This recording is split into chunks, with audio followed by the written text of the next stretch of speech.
Assalamualaikum warahmatullahi wabarakatuh dan salam sejahtera untuk kita semua.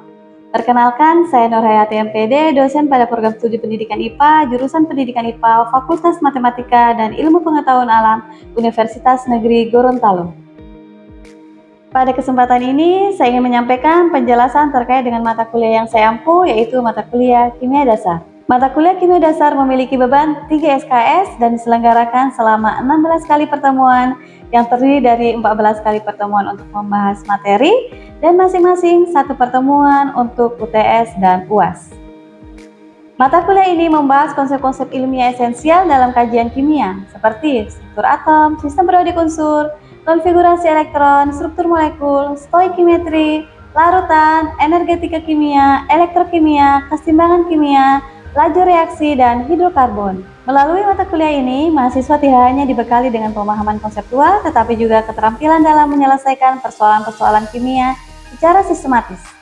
Di akhir perkuliahan, mahasiswa juga dilatih untuk melakukan analisis studi kasus terkait membuat solusi dari sebuah kasus terhadap permasalahan yang berhubungan dengan permasalahan sehari-hari.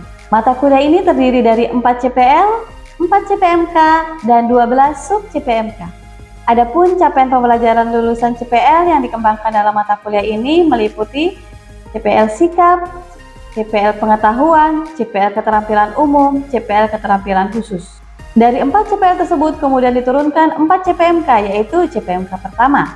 Mahasiswa mampu menunjukkan sikap bertanggung jawab terhadap pelaksanaan tugas di bidang kimia dasar secara mandiri. CPMK kedua, mahasiswa mampu menganalisis fakta, konsep, prinsip, hukum, teori, dan prosedur yang relevan dalam kajian kimia dasar. CPMK ketiga, mahasiswa mampu menerapkan kinerja yang mandiri, bermutu, dan terukur dalam memecahkan permasalahan kimia dasar. CPMK keempat, mahasiswa mampu mengevaluasi permasalahan dalam bidang kimia untuk merumuskan solusi atas permasalahan pendidikan IPA secara tepat berdasarkan data dan informasi yang akurat baik secara mandiri maupun dalam kelompok. Mata kuliah ini dirancang secara sistematis berdasarkan 3 komponen utama pembelajaran, yaitu pertama, dalam aspek delivery, penyampaian materi dilaksanakan melalui kombinasi antara pemberian materi secara langsung dalam bentuk presentasi interaktif dan menyediakan dokumen pendukung seperti rencana pembelajaran semester atau RPS dan bahan ajar lainnya yang dapat diakses mahasiswa secara daring melalui Learning Management System atau LMS Universitas Negeri Gorontalo. Untuk meningkatkan pemahaman konsep, saya memanfaatkan berbagai media pembelajaran inovatif seperti video edukatif, simulasi PETS yang menyajikan visualisasi konsep kimia secara interaktif, serta kuis berbasis platform Quizizz dan Kahoot untuk mendorong partisipasi aktif mahasiswa. Selain itu, saya juga menggunakan Canva sebagai media pendukung dalam merancang tampilan visual materi agar lebih menarik dan informatif. Kedua, aspek interaction.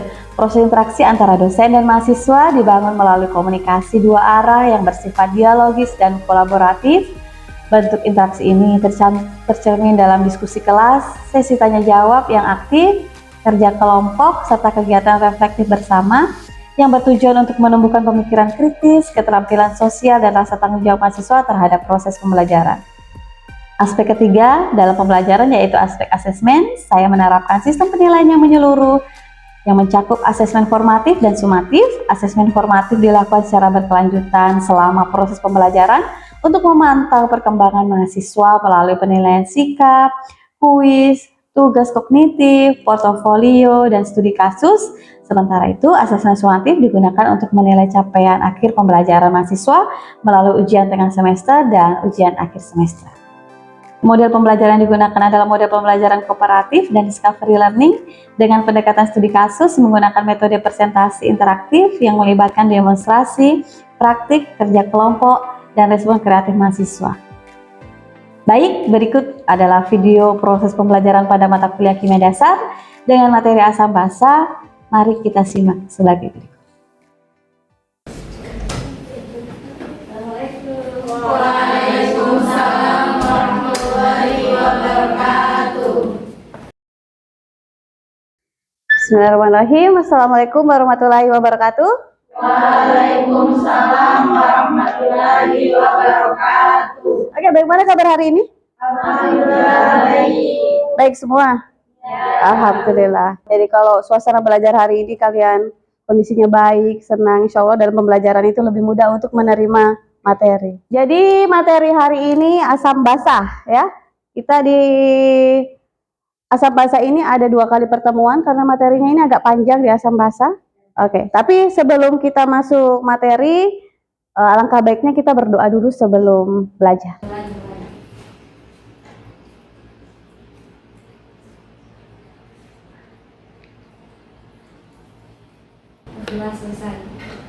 Oke, Ibu mau absen. Hari ini Ibu mau absen lewat siat. Ria? Cindy? Oke, berarti hadir semua untuk hari ini ya. Gambar apa ini? Jeruk.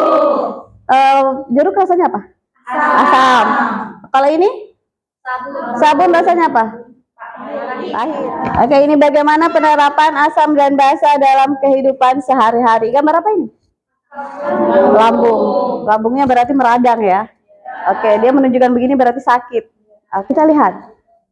Ciri-ciri asam lambung naik dan jarang disadari. Sekarang di sini, ciri asam lambung di sini, dari semua kalian di sini, angkat tangan yang belum pernah. Angkat tangan yang sudah.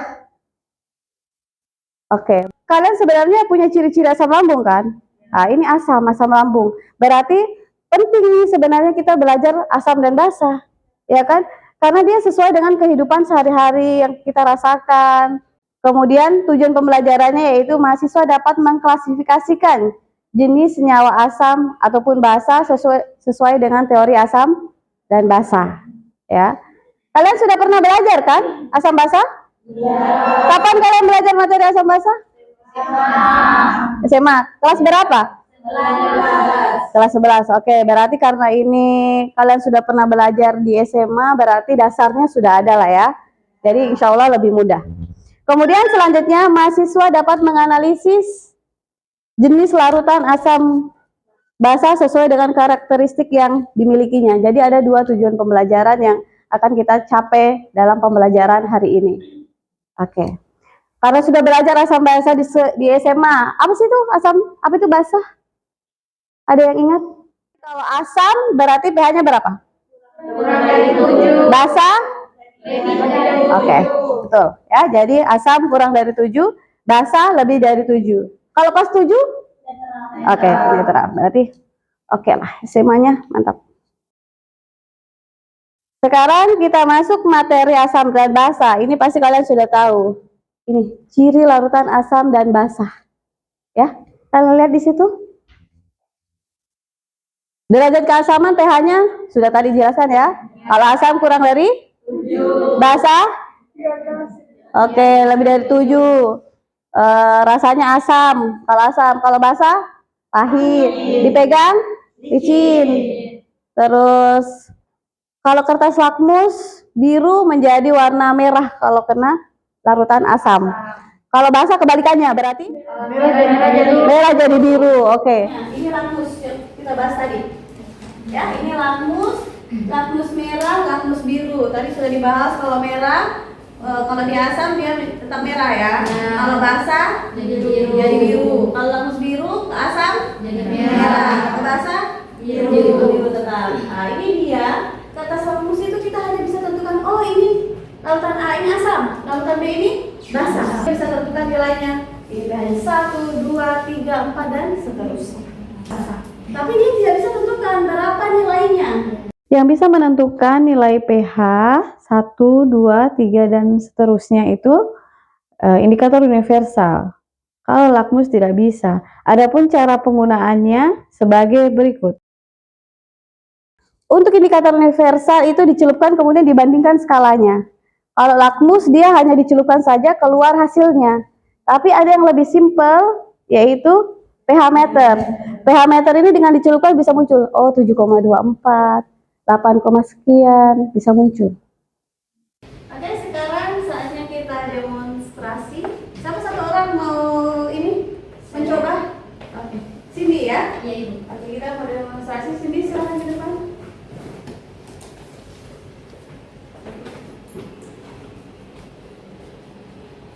Oke. Jadi ini ada 3 Ya, 3 air sabun, air mineral, dan air jeruk. Kita mau uji pH-nya, apakah sesuai yang teori kita pelajari tadi.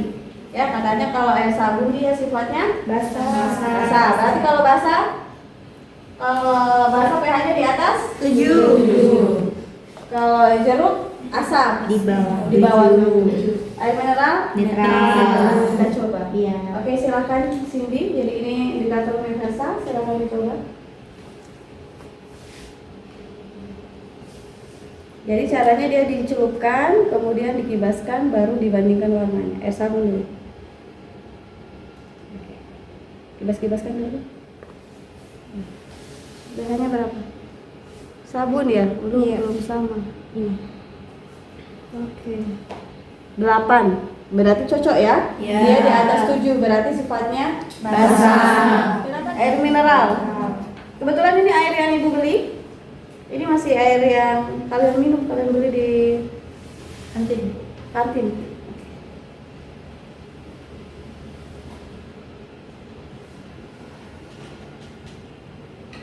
Bandingkan. Ini 7 ya, netral. Berarti air yang kalian minum betul-betul bagus ya, netral. Itu saja. Terima kasih. Siapa? Cindy. Oke, tepuk tangan untuk Cindy. Berarti kalian sudah bisa tentukan pH, asam, basah, netral melalui indikator universal. Sekarang kita belajar mengenai teori asam dan basa. Jadi ada teorinya, ada 3, teori Arrhenius, teori Bronsted-Lowry, dan teori Lewis. Teori yang pertama. Katanya Bapak Arrhenius, asam adalah senyawa yang melepaskan H+ dalam air. Jadi ketika dimasukkan ke dalam air, dia akan melepaskan ion H+. Sedangkan basa adalah senyawa yang melepaskan ion OH- ketika dilepaskan di dalam. Oke, yang kedua, teori Bronsted-Lowry. Jadi ini teorinya Bronsted-Lowry, asam adalah senyawa yang memberikan proton atau H+. Ya, atau donor proton. Biasa kalian donor darah. Berarti memberi darah. Ini donor proton, berarti memberi proton atau H+. Sedangkan basa adalah menerima. Berarti kebalikannya. Si asam ini adalah memberi, si basa menerima. Kita lihat di sini contoh soalnya. Ini kan jumlahannya ada berapa? 1. Di sini 3. Di sini 4. Di sini tidak ada. Kita lihat. Ini HCl hanya 1. Setelah tanda panah, hanya yang ada Cl-nya ini jadi berapa? Tidak ada, hilang. Nah, berarti dari 1 menjadi hilang, berarti sudah diberi. Kalau memberi, berarti dia adalah asam, donor proton, sudah diberi. Diberikan ke NH3 ini. NH3 pertamanya berapa? 3. Setelah tanda panah, 4. Berarti dia sudah menerima. Awalnya punya 3, sekarang punya 4. Berarti dia sudah menerima. Berarti ini adalah basah. Pasangannya kalau dia ini asam, jadi kan dia berubah Cl tadi kan? Berarti ini adalah kebalikannya, kalau asam berarti basah. Basah konjugasi. Artinya sisa basahnya. Nah, ini basah berarti pasangannya asam. Jadinya dia asam konjugasi. Jadi basa konjugasi ini asam yang diberikan ditambah basa konjugasi tadi kan? Nah, yang ini juga basa konjugasi. Berarti ini sisa semua. Oke, paham? Yang asam basa ini sebelah sini. Yang sebelah sini sisa-sisanya. Asam konjugasi, basa konjugasi. Paham? Oke, lanjut. Nah, ini contohnya kita lihat kembali. Hanya berapa? 1 di sini? Beda. Berarti dia memberi. Dia asam. Ini pertama hanya berapa? 2. Setelah tanda panah? 3. Berarti? Menerima. Berarti basah. Paham kan? Ayo kita lihat selanjutnya. Hanya ada berapa? 3. Setelah tanda panah yang ada N-nya. Ini. Jadi berapa? 4. Kalau 4 berarti? Menerima. Maka dia basah. Yang ini? 2. Setelah tanda panah? Tidak ada. Berarti dia berkurang. Karena dia memberi, maka dia asam. Paham? Asam basa menurut teori yang kedua paham? Oke, kalau begitu kita coba. Apakah kalian betul-betul paham? Oke, kita lihat. Hanya ada berapa? Oke, jadi coba kalian satu orang coba. Oke, teriak, coba teriak.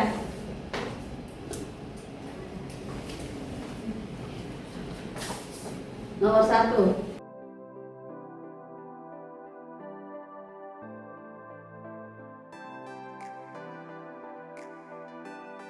Ada yang lain dari ini? Siapa yang lain? Atau sama semua? Siapa? Oh, Nur Halimah. Coba Nur Halimah. Beda, harus sama. Oh, beda. Kalau sama tidak usah. Kalau beda boleh. Ibu belum katakan ini benar dan ibu belum katakan salah ya? Iya.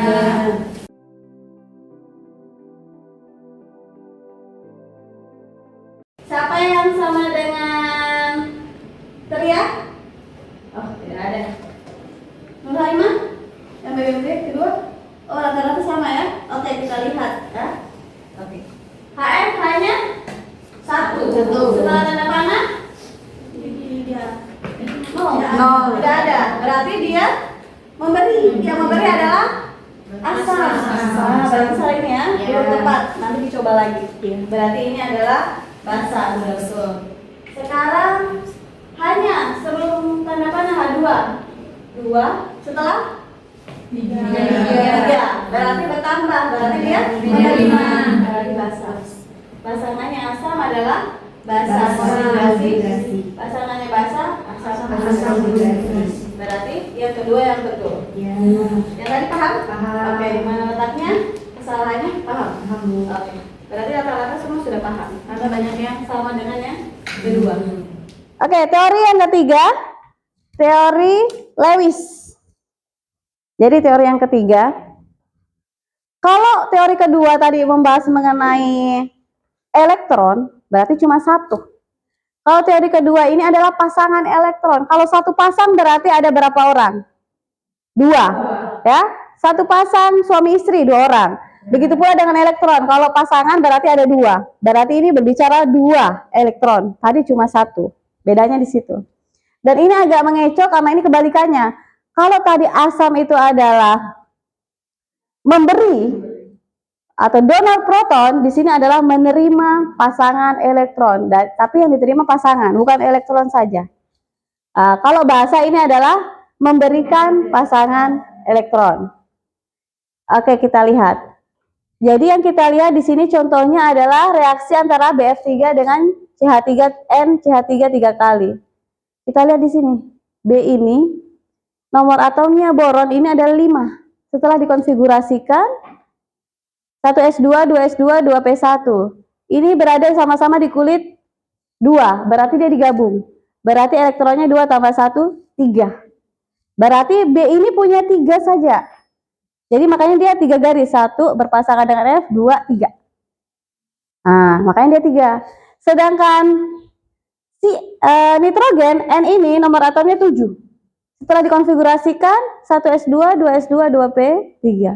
Berarti elektron terakhir atau valensinya di kulit 2 jumlahnya berapa? 2 tambah 3? 5. Makanya dia 5. Di sini kita lihat garisnya 1, 2, 3. Ini ada titik 4, 5. Ada 5. Berarti ini kan ini ada hanya 3. Sedangkan ini hanya 5. Supaya stabil, makanya 2 ini dia berikan ke B, berikatan. Berarti tandanya berubah jadi tanda panah. Makanya seperti ini.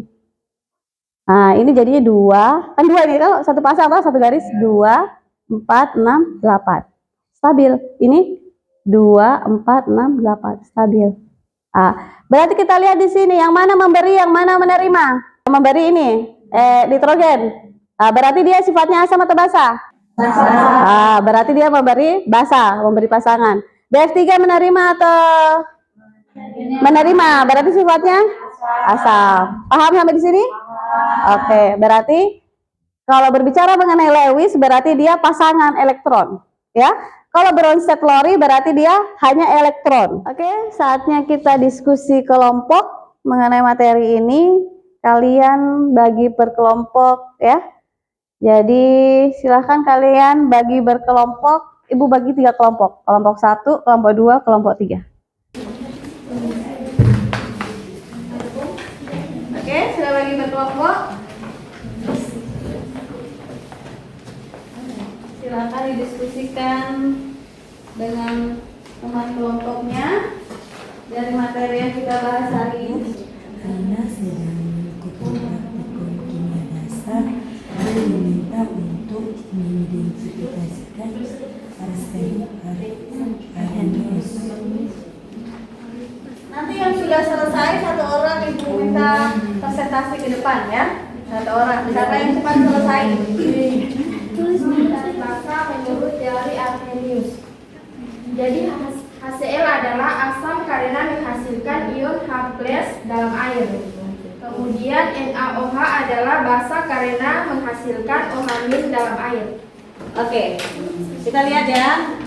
Katanya HCl ini asam ya. Kita lihat dari reaksinya. Oke, ada H+ yang terbentuk setelah dia terionisasi di dalam air. Sedangkan NaOH ada OH-.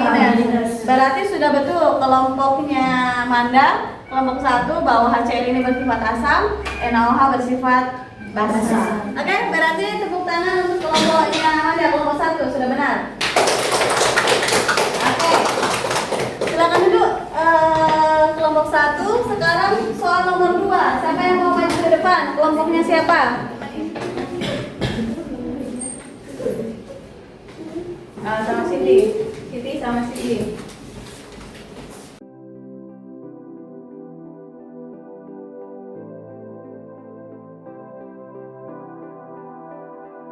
NH3 ini basa karena menerima proton dari H2O. Menerima, oke, betul. Kemudian kalau yang H2O ini dinyatakan asam karena dia memberi proton ke NH3. Oke, jadinya dia NH4. Ya, Jadi hanya jadinya bertambah. dia bertambah, NH3 ini bertambah 4 karena dia memberi dan H2O ini dia menerima, jadinya di sini OH-. Oke, berarti berkurang hanya. Iya. Awalnya 2 menjadi 1. Oke, yang lain perhatikan. Berarti sama yang lain, sama? Ya, Oke. Sekarang sama nggak NH? Jadi NH3 adalah basa. Basa, betul atau tidak? NH3 basa, oke. H2O asam. Ada yang lain? Ada yang beda jawabannya? Oke, betul. Berarti sama. Sekarang pertanyaan kedua, apa yang menunjukkan bahwa reaksi ini adalah reaksi asam basa? Dari mana dilihat? Karena terdapat perbedaan proton H+ Oke, dari H2O ke NH3. Oke, berarti ini sudah betul, ini adalah reaksi asam dan basa. Oke, tepuk tangan untuk kelompoknya. Oke, kalian coba latihan. Ini kalian buka pakai HP di barcode. Silahkan kalian barcode masing-masing pakai HP. Silahkan kalian kerjakan masing-masing.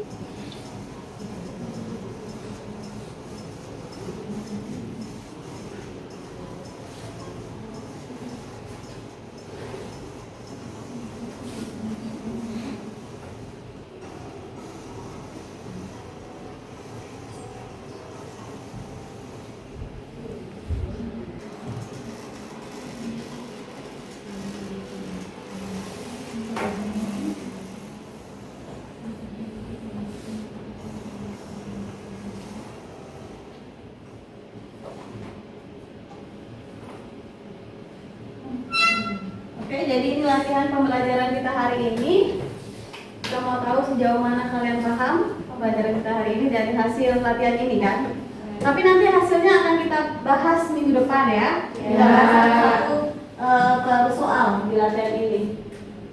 Oke, untuk sampai di sini perkuliahan sudah selesai. Ada yang mau menyimpulkan satu orang mengenai materi hari ini? Siapa kira-kira yang bisa menyimpulkan? Baik, terima kasih. Jadi kesimpulan pada mata kuliah hari ini tentang materi asam dan basa, saya mendapatkan kesimpulan yang pertama yaitu mengenai teori dari Arrhenius pada tahun 1887 di mana asam melepaskan H+ dalam air, sedangkan basa melepaskan OH- di dalam air. Yang kedua, pada teori non-step-Lowry itu asam memberi atau mendonorkan, sedangkan basa itu menerima atau mengakseptor. Kemudian pada teori Lewis itu asam menerima pasangan elektron, sedangkan basa memberikan pasangan elektron. Oke. Tepuk tangan untuk ini. Sekarang kita refleksi kegiatan hari ini, perkuliahan hari ini. Silahkan kalian scan barcode di sana, kemudian kalian isi dari pertanyaan yang ada di situ. Tujuan refleksi supaya kita tahu apa kekurangan dari pembelajaran hari ini supaya tidak terulang di pembelajaran selanjutnya. Oke, jadi jadi refleksi hari ini yang bagaimana perasaan kamu selama pembelajaran? Oke, ternyata banyak yang senang ya. Yang pembelajaran menarik, tidak boring, luar biasa. Berarti bagus pembelajaran seperti ini, kalian suka ya? Berarti cocok untuk kalian ya. Selanjutnya, refleksi yang kedua, seberapa paham kamu dengan materi hari ini? Oke, kebanyakan sangat paham ya. Selanjutnya, apa bagian dari materi hari ini yang paling kamu pahami? Ada yang pengukuran pH, contoh asam basa, ciri-ciri asam basa. Ternyata juga bagian kuisis, banyak yang suka ya? Suka ada kuisis, ya, demonstrasi, diskusi, ternyata kalian suka. Selanjutnya, bagian materi yang sulit, teori Lewis ya. Mungkin agak berat kalian di situ dan kebanyakan tidak ada. Kebanyakan sudah suka. Oke, mungkin kita bisa review lagi selanjutnya ya, di pertemuan selanjutnya. Kemudian, metode atau aktivitas apa yang paling membantu dalam materi hari ini? Banyak, rata-rata semua membantu, diskusi. Lebih suka diskusi, kuisi, sama demonstrasi, kalian ternyata suka ya. Oke, berarti ini bisa dilakukan lagi, ini diskusi praktikum langsung. Ada yang pilih semuanya. Oke, apa saran agar pembelajaran selanjutnya menjadi lebih menarik? Ada yang bilang sudah bagus, ada lebih banyak demonstrasi, harus dipertahankan menggunakan alat peraga katanya ya. Menggunakan alat peraga harus dipertahankan dalam pembelajaran. Berarti nanti boleh lagi pakai game ya, pakai kuisis boleh ya. Pakai demonstrasi boleh, oke, pakai diskusi juga boleh. Berarti kalian suka. Jadi kebanyakan suka dengan metode hari ini, kita akan pertahankan untuk pertemuan selanjutnya. Jadi selanjutnya penentuan pH menggunakan rumus asam dan basah. Ada tugas Ibu selipkan untuk kalian kerjakan. Nanti silahkan kalian buka pada masing-masing. Situ ada tugas yang perlu kalian kerja di rumah masing-masing. Jadi untuk hari ini sudah selesai dan Ibu akhiri. Wabillahi taufiq wal hidayah. Wassalamualaikum warahmatullahi wabarakatuh. Waalaikumsalam warahmatullahi wabarakatuh. Demikian pemaparan saya mengenai pelaksanaan pembelajaran pada mata kuliah kimia dasar yang mencerminkan keterlibatan aktif saya dalam pelaksanaan Tridharma Perguruan Tinggi, khususnya di bidang pengajaran. Video ini disusun sebagai bagian dari dokumen pernyataan diri dosen untuk unjuk kerja Tridharma Perguruan Tinggi PDD UKT-PT dalam rangka proses sertifikasi dosen gelombang 1 tahun 2025.